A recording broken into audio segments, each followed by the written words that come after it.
Hello, everyone, and welcome back to Breaking Generational Curses. This week's episode is about relationships, and we're going to dig a little bit deeper into relationships. Um, Always know that help is on the way. What do y'all feel like is key? Because we're gonna start here with part one. We're gonna come back later in the month with the part two. So what do y'all feel like that is the core that people need to be even paying attention to right now? That's going with the relationship.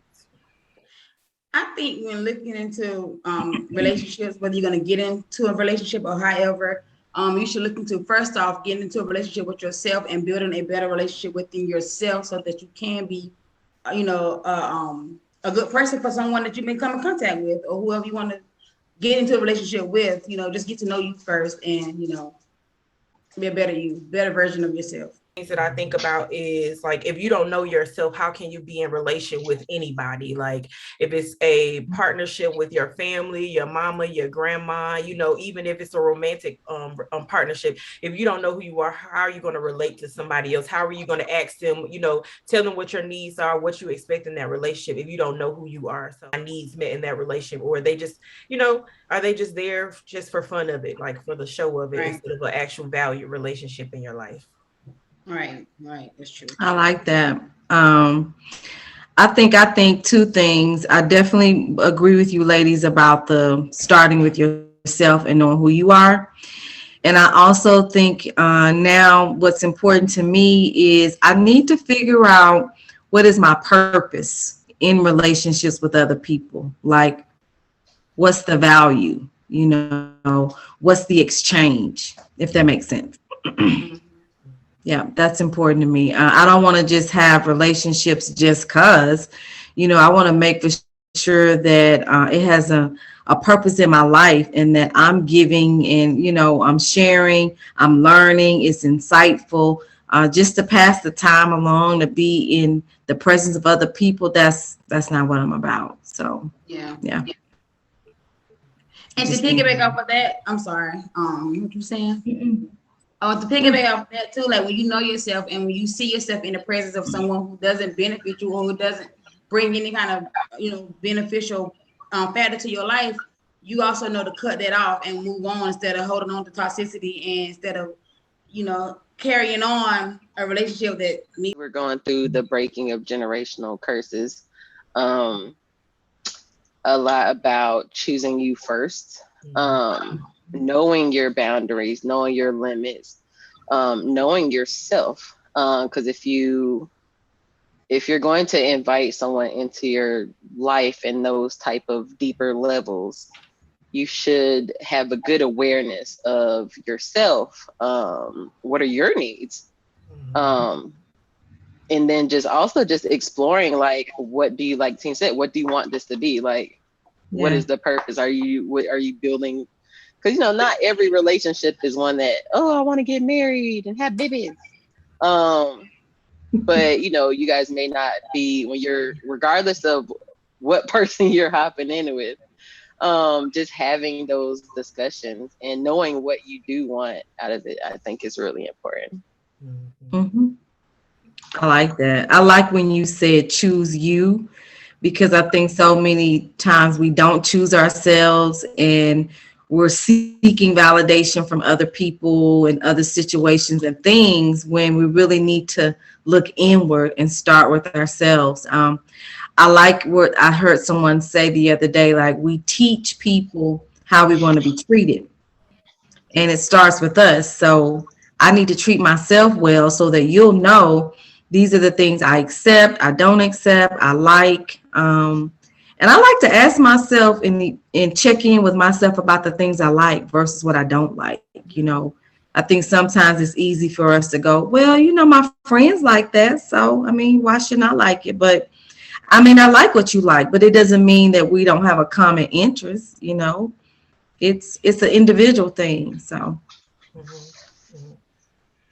I like that too. It's in that idea of course, like prioritizing yourself, making sure you're doing that above other relationships. I think even Shanika, talked about in the past episode, in the boundaries episode, probably, where it's just talking about you're setting up boundaries. And so I think that being in relationship with yourself, it comes with that idea of self-love. It comes with that idea of boundaries, because if you don't have boundaries for yourself, then everybody runs over you. If you're able, no one's ever to, if you're not able to love yourself, pay attention to yourself, give yourself those things, sometimes it's difficult for us to set up those boundaries to allow the proper people to come up in our lives. Sometimes, we can't say that, oh, you have to love yourself to so much to be able to be in certain relationships. We understand that we show up and we grow in relationships, but sometimes it does take a little bare minimum of knowing yourself, knowing that you do deserve more, or even knowing that you deserve what it is that you're seeking. Because sometimes people don't show up and, like you said, Tina, validate what we're showing up in the world as, or what we're needing in the world. And that's why we continue to move through, like, oh, this is not what I need from this person. I truly understand that I'm deserving of better, so let me keep moving. Because I'm in relationship with myself and I treat myself well, I know that when I come forward with somebody else or any type of dynamic, then that's not, I know what I want from those relationships. Yeah, I definitely think it starts with self, but again, so many times we're just kind of jumping from, what I like to say is we're on autopilot. So when you're on autopilot, you're not aware of anything. You're just kind of jumping from thing to thing, what sounds good, what feels good. But you're not really aware of what really works for you. So quiet time alone with yourself, but a lot of people don't like to listen or be in that space with themselves. And I admit, there were times when I couldn't sit still, couldn't meditate, couldn't have quiet time, because I was afraid of what I was going to hear. But I had to start facing those things, because those things were teaching me a lot about myself. So, I think too, it's if we look back, even just thinking generationally and being aware of the patterns that I won't say reside, but are lingering in our family, and that's like your intermediate family, but also like your external family and things.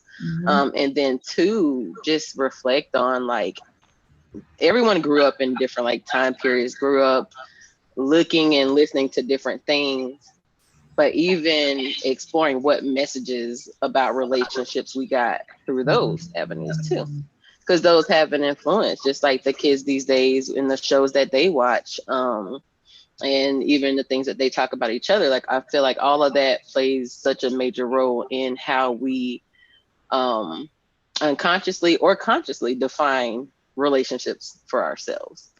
And with that begs the question of how often does the external stuff put themselves first? How often are we taught to do that? Especially when it comes to in Black culture, where the mom, the matriarch, is kind of handling so much, once again, going back to that, being that superwoman. And it's like, well, when does superwoman take off the cape and sit down and chill out? And when I say chill out, I don't mean like go and have a drink of wine because you're distressed. Like, I mean chill out like you sprinkle flower petals in a bathtub with candles lit all around and a dab of some essential oils and stuff. So, thinking of relationships, like, I just think of that too, is just that self-reflection and self-evaluation of where am I now? So, you see where you are now, and then start exploring those other ways of beings, or just being aware of what has influenced you up to this point. Wow. You sparked something there, man.